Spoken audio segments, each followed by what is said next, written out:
उत्तराखंड और पंजाब समेत 5 राज्यों के विधानसभा चुनाव राजस्थान में भी लड़े जा रहे हैं, लेकिन कुछ अलग ढंग से। भाजपा और कांग्रेस ने राज्य के अपने आधा दर्जन से अधिक दिग्गज नेताओं को इन चुनावी राज्यों में एक बड़ी जिम्मेदारी सौंपी है। इसे नेताओं के लिए पार्टी आलाकमान के सामने अपनी काबिलियत को दिखाने के अवसर के रूप में देखा जा रहा है, जिसमें सबसे बड़ा नाम कांग्रेस खेमे से राजस्थान के पूर्व कैबिनेट मंत्री और बायतू से विधायक हरीश चौधरी का है।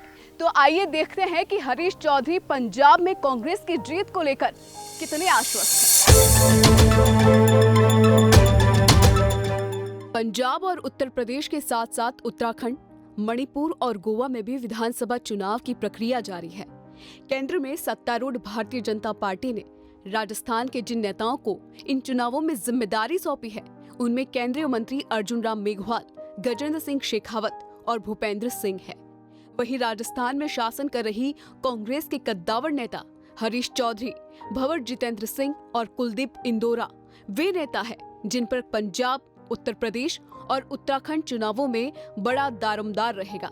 यही नहीं, कांग्रेस और भाजपा की तरफ से कई मंत्री, विधायक और नेता गोवा और मणिपुर में भी अपनी भूमिका निभा रहे हैं। बड़ी बात यह है कि पंजाब में तो भाजपा और कांग्रेस दोनों ने ही राजस्थान के नेताओं पर पूरा भरोसा जताया है। भाजपा ने जोधपुर से सांसद व जल संसाधन मंत्री गजेंद्र सिंह शेखावत को प्रभारी बनाया है, तो गहलोत सरकार के पूर्व मंत्री और विधायक हरीश चौधरी कांग्रेस के पंजाब प्रभारी है। यानी पंजाब का चुनाव कहीं न कहीं राजस्थान में भी लड़ा जा रहा है। साफ है, पार्टी आलाकमान ने राजस्थान के दिग्गज नेताओं को इन चुनावी राज्यों में एक बड़ी जिम्मेदारी सौंपकर उनकी कार्यक्षमता पर एक बड़ा भरोसा जताया है। लेकिन वो इस पर कितना खरा उतर पाते हैं, ये तो चुनावी परिणामों से ही पता चलेगा।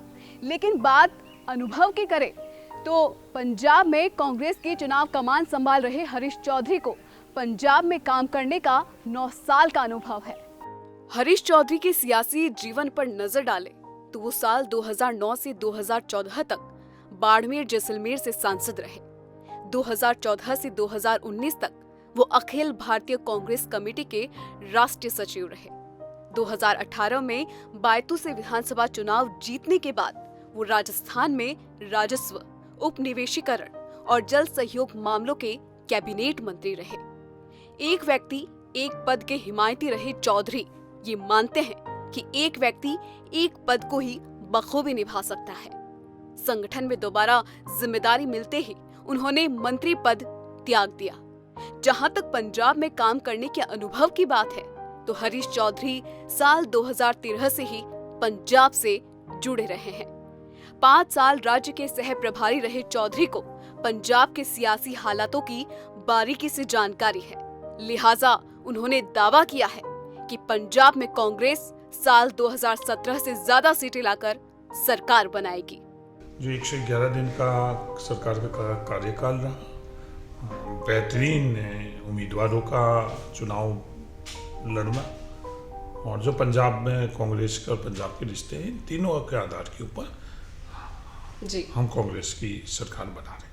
कांग्रेस ने हरीश चौधरी को पंजाब और चंडीगढ़ के लिए अपना नया प्रभारी तब नियुक्त किया जब पंजाब में कांग्रेस सरकार और संगठन दोनों संकट से गुजर रहे थे और तत्कालीन प्रभारी उत्तराखंड के पूर्व मुख्यमंत्री हरीश रावत ने अपना पद छोड़ने की इच्छा जताई थी। वो उत्तराखंड चुनाव में अहम भूमिका निभाना चाहते थे। ऐसे में हरीश चौधरी ने हरीश रावत की जगह पंजाब का प्रभार देखने की चुनौती को स्वीकार किया था। उनके सामने पंजाब कांग्रेस में जारी अलग अलग संकट को दूर करने की जिम्मेदारी थी।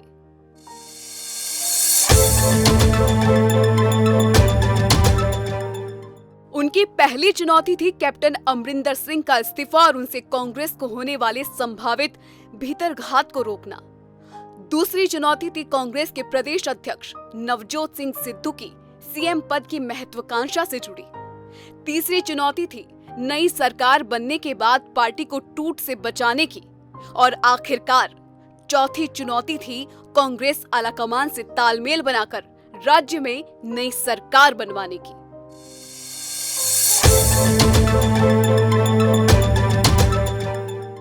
चौधरी पंजाब कांग्रेस में आंतरिक कलह के दौरान काफी सक्रिय रहे और राहुल गांधी के साथ मसले को सुलझाने में जुटे रहे। आखिरकार हरीश चौधरी ने 3 चुनौतियों का मजबूती से सामना किया और अब उनके सामने सरकार बनवाने का बड़ा चैलेंज है, जिसे वो पंजाब में काम करने के अपने अनुभव के बूते हासिल करने की बात करते हैं। हालांकि ये बात हरीश चौधरी भी जानते हैं कि आगे की राह आसान नहीं है, क्योंकि दिल्ली में राहुल गांधी और प्रदेश में सीएम अशोक गहलोत के विश्वास पात्र हरीश चौधरी को ये जिम्मेदारी ऐसे समय पर दी गई थी जब पंजाब में कांग्रेस पार्टी आंतरिक कलह से जूझ रही थी। कैप्टन अमरिंदर सिंह से टकराव के बाद प्रदेश अध्यक्ष बनाए गए नवजोत सिंह सिद्धू नए मुख्यमंत्री चरणजीत सिंह चन्नी से भी नाराज बताए जा रहे थे। तो वहीं राहुल गांधी द्वारा सीएम चेहरे के रूप में चरणजीत सिंह चन्नी का नाम घोषित करने के बाद जो हालात बनेंगे, उन हालातों से निपटना प्रभारी हरीश चौधरी को ही है।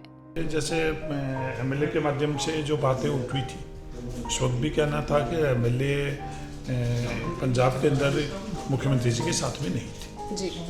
एक भी एमएलए नहीं गया। अब जो एमएलए गए हैं जिनको हम टिकट नहीं दे रहे जी, जो 2 एमएलए पार्टी छोड़कर गए पहले और बाद में जो गई, उनको हमने टिकट नहीं दी, इसके कारण गई।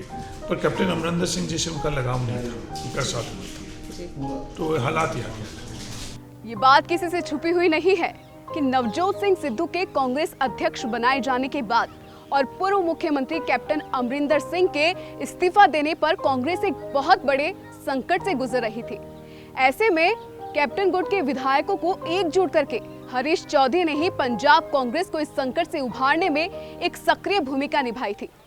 अब ये समझने की कोशिश करते हैं कि आखिर क्यों हरीश चौधरी को पंजाब की जातिगत सियासी गणित का महारथी कहा जाता है।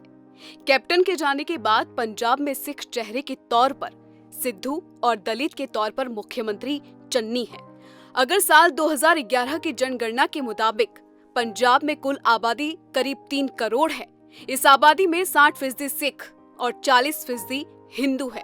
राज्य में दलित 32%, ओबीसी 31%, जाट सिख 19%, ब्राह्मण, राजपूत, वैश्य, खत्री, अरोड़ा और सुध 14% है। अल्पसंख्यक करीब 4% है, जिनमें मुस्लिम, बौद्ध, ईसाई और जैन शामिल है। पंजाब की आर्थिक और सामाजिक व्यवस्था में जाट सिखों का दबदबा है। साल 2007 और साल 2012 के पंजाब विधानसभा चुनाव में अकाली दल बीजेपी गठबंधन ने लगातार सरकार बनाई थी। इन चुनावों में जाट सिखों ने गठबंधन को जबरदस्त समर्थन दिया था। अब जाट सिखों के इन्हीं 19% वोटों को अपने पाले में करने की कोशिश कांग्रेस की है। ऐसे में राजस्थान से बड़े जाट नेता के तौर पर हरीश चौधरी को ये जिम्मेदारी सौंपी गई है। हरीश चौधरी पंजाब, पंजाबियत और पंजाबी अस्मिता को साथ लेकर चलने की बात करते हैं। वो कहते हैं कि केंद्र सरकार का बीएसएफ के अधिकार क्षेत्र को बढ़ाने का फैसला करना पंजाबी अस्मिता के खिलाफ है। पंजाब पुलिस पूरी दुनिया में सबसे सक्षम पुलिस बल है और पंजाब को अपनी पुलिस पर भरोसा है। ये लोग प्रयास जरूर करते हैं ऐसी राजनीतिक सोच वाली ताकतें जो अराजकता के माध्यम से राजनीतिक जगह तलाश है, पर पंजाब के अंदर कोई भी इसी चीज की जगह नहीं जी। पंजाब एकजुट है, स्टेबल है, सिक्योर है। हरीश चौधरी का साफ आरोप है कि अकाली दल, आप और भाजपा दिल्ली में एक है और ये पार्टियां पंजाब में एक दूसरे की बी टीम के तौर पर काम कर रही है। पंजाब के लोग इस घालमेल को बेहतर समझते हैं। इन्हें यकीन है कि पंजाब के लोग एक बार फिर कांग्रेस को वोट देकर सत्ता सौंपेंगे। आम आदमी पार्टी का जो कहना, करना और दिखने के अंदर बहुत फर्क है जी। पंजाब के लोगों के साथ वो कभी भी खड़े नहीं रहे। हाँ, पंजाब को बदनाम करने के लिए उन्होंने लगातार कार्य किए जी। जब पंजाब के किसान कृषि बिल के लिए संघर्ष कर रहे थे, उन्होंने वो कृषि बिल अपने प्रदेश में लागू किया। प्रदूषण के संदर्भ में उन्होंने पंजाब के किसानों को बदनाम किया। नरेंद्र मोदी जी की यात्रा के अंदर किसानों के साथ ना देकर वो केंद्र सरकार नरेंद्र मोदी जी का साथ दिया।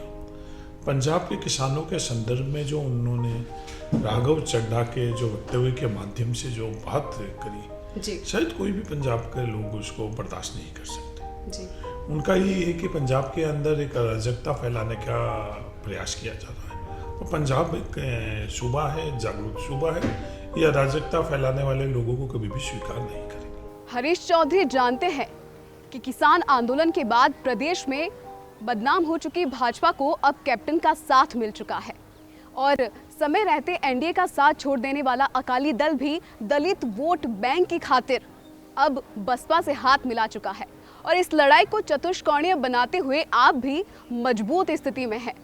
उन्हें पता है कि कांग्रेस को जीत तभी हासिल हो सकेगी जब वो पंजाब में एक होकर लड़ेगी और पार्टी को एक रखने का काम ही हरीश चौधरी कर रहे हैं। हरीश चौधरी पार्टी संगठन में पहले भी बड़ी जिम्मेदारी संभाल चुके हैं। कांग्रेस में इस तरह की जिम्मेदारी पाने वालों में वो राजस्थान से अकेले नहीं हैं। प्रदेश से एक नेता डॉक्टर रघु शर्मा भी है जिन्हें गुजरात का प्रभारी बनाया गया है। वहां इसी साल विधानसभा चुनाव होने हैं। मौजूदा अशोक गहलोत सरकार में मंत्री रहे रघु शर्मा, हरीश चौधरी और गोविंद सिंह डोटासरा ने संगठन में काम करने की मंशा से कुछ महीने पहले मंत्री पद छोड़ा था। संगठन में भूमिका देकर कांग्रेस आलाकमान ने ये साबित कर दिया है कि राजस्थान के नेताओं पर उसे कितना भरोसा है।